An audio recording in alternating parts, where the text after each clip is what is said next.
Hey guys, what's up? Welcome to Client Retention 101. Yours truly, Jaden Gross here. I want to talk to you guys a little bit about how to retain your clients. And it all starts from the start, right? I know that sounds pretty obvious, but truthfully, when you're going to talk to the owner, that's the very first impression that you're going to be starting your client retention with them, okay? Because you have to think about, okay, if this is an owner that I'm going to be doing business with long term, you want to make sure you're setting the expectations right from the start. So the first thing that I recommend that you guys do when you're talking with a client is make sure you're understanding why they're in business for themselves, right? Set the expectations from their perspective, not yours. So it's important to know that you're obviously going to be doing social media services for them. But if they don't even know what a Facebook is, or they've used Instagram maybe once or twice because their daughter's on it, you want to make sure that it's not just what they understand about it, it's why they're going to be using it. So the first thing that you should do is always under-promise and over-deliver. So my strategy when I talk with owners is I always try to figure out, okay, what are they really looking for in their business? Are they trying to reduce the amount of headaches that they get from taking a phone call? Are they trying to make their website look a little bit better? Are they trying to get more clients in through the door? Maybe it's a mixture of all three. Regardless of what their pain is, always make sure that you're setting an expectation for the solution in terms of time, speed, and energy. So first and foremost, if a client is wanting, let's say, 10 extra clients a month, right? That's going to be 2 to 3 per week to get that expectation.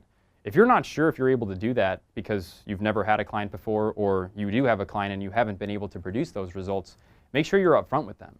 What I would personally say is, listen, I understand you're looking for 10 clients and that's going to give you $5,000 extra a month, but truthfully, I think we need to start small and focus on what one client is looking for in your business. Let's figure out why they would want to come in, because once we figure out one, we can figure out 10, 20, 50, 100, right? And so if you make them really micro-focus instead of the big macro picture, they'll be more agreeing with you, and they'll want to stay with you longer term because you'll always have the next step, It's kind of like what Joe Soto talked about. If you give them a Fruit Loop trail and it leads all the way back to your skill sets, they're going to stay with you forever. So I hope that makes sense, guys. That's the first portion of how to set expectations. Always under promise and over deliver, and it always starts with the initial conversation with the owner. So the second portion about client retention is making sure you're establishing rapport along the entire relationship, but you want to do so as an authority figure, right? Tai talks about being an expert at what you do. So the only way to be an expert is to become skillful at what you know, but you also have to make sure you're communicating that to the owner consistently, right? Frequency builds progress, which builds solutions. So what I like to do is I always like to talk to the owners up front on how they like to be contacted, whether that's frequently or infrequently, and what we're going to be talking about during those phone calls. So personally, I like to talk to owners at least twice a month. So that's every 2 weeks. Your owner from the start might want it every week, or maybe every couple of days, maybe every day. This is really important for you to understand, because if an owner is wanting to know what's going on inside their business, it's best for you to communicate it at their pace, not yours. So truthfully, make sure you're talking to the owner about if they want to talk every week, every 2 weeks, or maybe every month. Soon enough, you'll build that trust and rapport with a client where they might not want to talk to you every month. They might trust you enough to the ability that you have skills, and they might want to just get a report from you at the end of the month. I have 2 clients right now where we've had such a strong relationship since last October that they're just interested in looking at the results and the data, because they trust my ability to create the content, to create the results for them. They're just wanting that comfort. Understand that owners who aren't skillful at what we're doing for them just require reassurance. So if you're going to be doing that once a week, let's talk about how you're going to be talking to them. So the first things first, you're going to be providing insight on what you're doing, right? So the first thing you want to talk to the business owner about is what's the attack strategy, right? What's the game plan? So if you're going to call the owner, you want to make sure that they're not only in a good mindset to talk about this. So the first thing you're going to want to talk to them about is how their day is, right? Hey owner, just want to give you a quick call, letting you know about what we're going to be doing this week. Let me ask you a really quick question. How's the day going so far? If it's not going well, it's probably not a good idea for you to bring on the bad news for the week, right? So maybe just keep the conversation short. Maybe call them tomorrow. Maybe say, hey, I know you're busy. I know today's a really, really rough day. Why don't we talk tomorrow around this time? That way you're not only managing the relationship from their eyes, but you're also doing a good service to them from your perspective. So that's what I would do for 1 week. If it's every twice a month, what I would do is make sure that not only the game plan is concrete, but you also want to make sure that they understand what's going to be going on 2 weeks from now and 2 weeks from now. The longer the distance of communication, the more reassurance they're going to need during those times. So talk about, okay, this is what we're going to be doing week 1. We're going to be building your Facebook page. We're going to be talking to your fans on Instagram through the hashtag searches. We're going to be building a Twitter account so that if there's any delays, they understand how to do it. Does that make sense? Twice a month, That's personally a good strategy that I would like to use for longer term clients. But like I said, it's all up to you. It's up to the clients at the end of the day. Make sure you're having that relationship with them. 4 times or once a month. This is where I would really stress not to do this up front. If an owner even says, listen, I don't really want to talk to you, all that frequently. I trust you guys. You guys are the skills. You guys are the people who know how to do this. Make sure that you are still trying to contact them as frequently as you can. Because truthfully, 86% of clients leave not because they're dissatisfied with the services, it's because they don't know what's going on, right? So make sure that the owner at least understands what's going on. After that, 68% of the customers out of those 80, they leave because they're not getting those results. So at least reduce the amount that the client is not going to be leaving by communicating what you're doing. That's the first step in the communication process for client retention. So I hope this makes sense. So what we're going to be talking about now is how to really communicate with an owner. Every owner has dealt with salespeople before. They're not interested, right? I don't have enough time. I'm too busy. The way to break through that is to not come at it as an income source. Come at it as another friend. Build a relationship first, not an income. That's the one thing I've always learned in business. First to do is build a relationship. The income will then just come, right? So first and foremost, I always like to ask business owners this question. What makes them different from their competitors? Is it the quality of service that they bring? Is it the type of service that they bring, right? Does no other competitor in the industry do it? Really find out what makes them different from their competitors. That way you can better brand them online. And truthfully, it's not okay just to provide service anymore. That's not acceptable. You need to build a relationship with these guys so that they understand, okay, I'm not just going to be losing a company doing these services with me should they decide to walk away. They're going to be losing a colleague, a business partner, somebody who literally stood in the trenches with them, trying to get them what they wanted. And if you maintain that focus of serving the owner, of really bringing them what they're needing in their life, not just what they want, but what they need, you can truthfully stay with them for the longest period of time. And this is all from client retention, right? If you're able to talk to the owner about what they want first, that's a start. But if you get to what they need, and truthfully how they come into their business every single day to go home with what, right? So figure out what they're needing in their company. Is it they're coming in every day so that they can work an extra hour so that they can go to their daughter's ball game? Or is it because they want to stay an extra hour and a half for soccer practice with their son?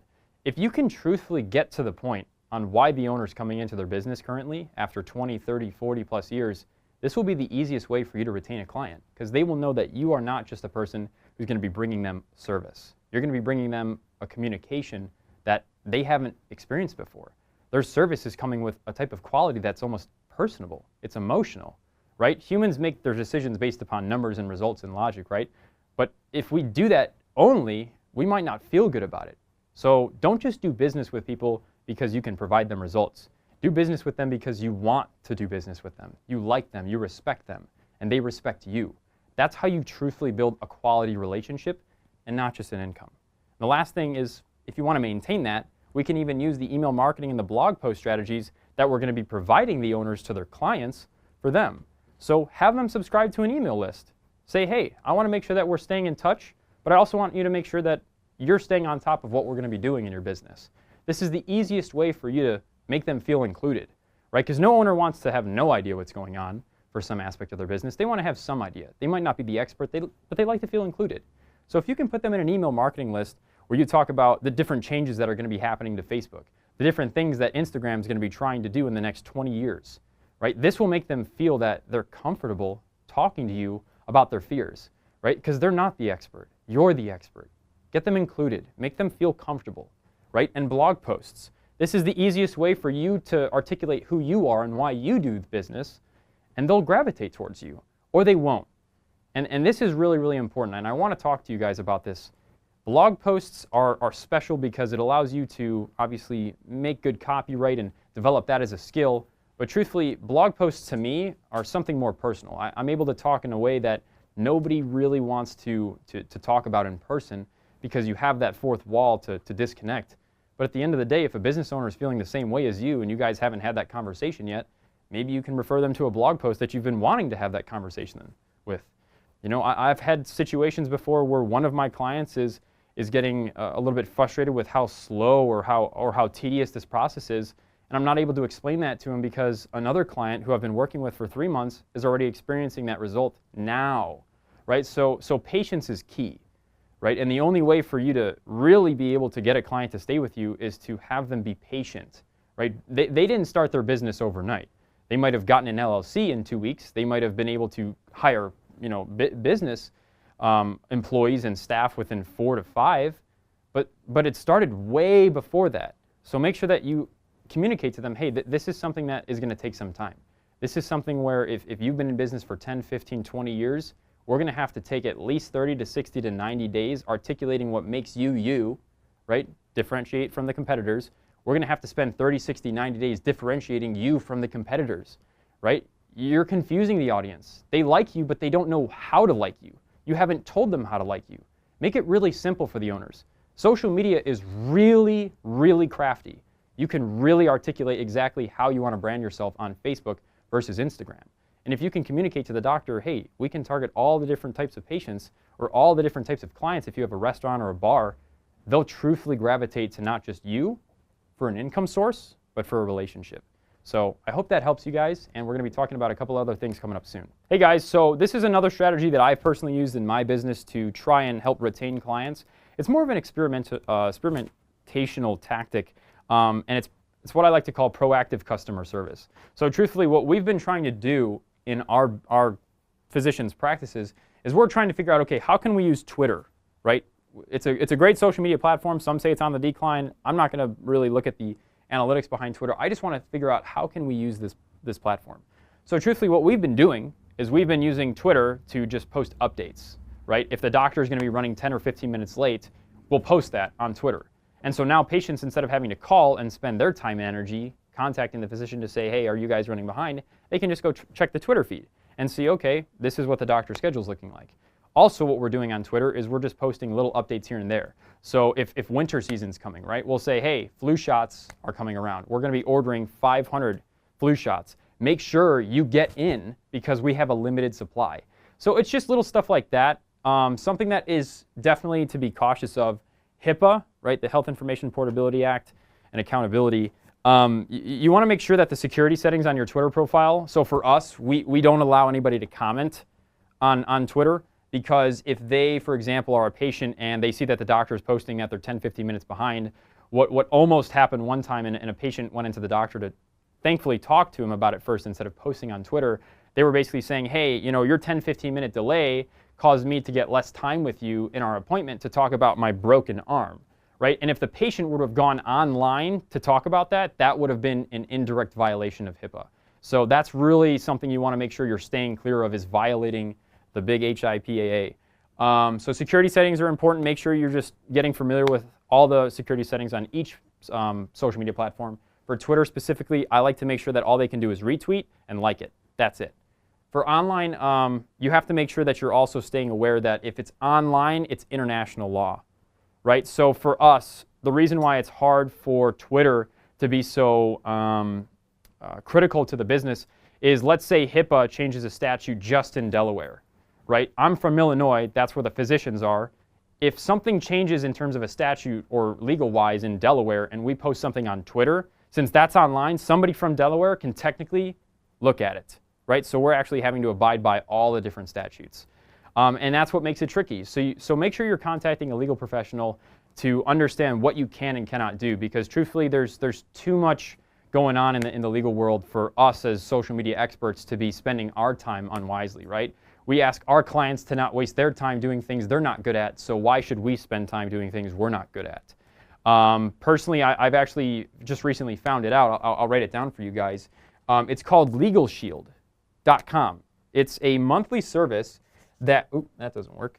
It's a monthly service that I think for entrepreneurs or for small businesses, it's a monthly package. It's about $50 or $89. And what you can do is you can actually get a lawyer just for brief consultations, and they'll cover everything from like traffic tickets to really in-depth contract law agreements. And this is really beneficial because I know personally for me, attorneys can get kind of costly, and it's better to have something just on file for peace of mind. So make sure you guys check out LegalShield.com. This is a platform that I've currently started to use recently, actually within the past 2 weeks. A good friend of mine mentioned it to me. So definitely make sure to check out Legal Shield if you're having to deal with any type of legality in terms of social media marketing. I hope that helps, guys. Make sure to be communicating with your clients, and always make sure to try experimenting because they appreciate the proactive customer service versus just retroactive. Hope that makes sense. Thanks, guys.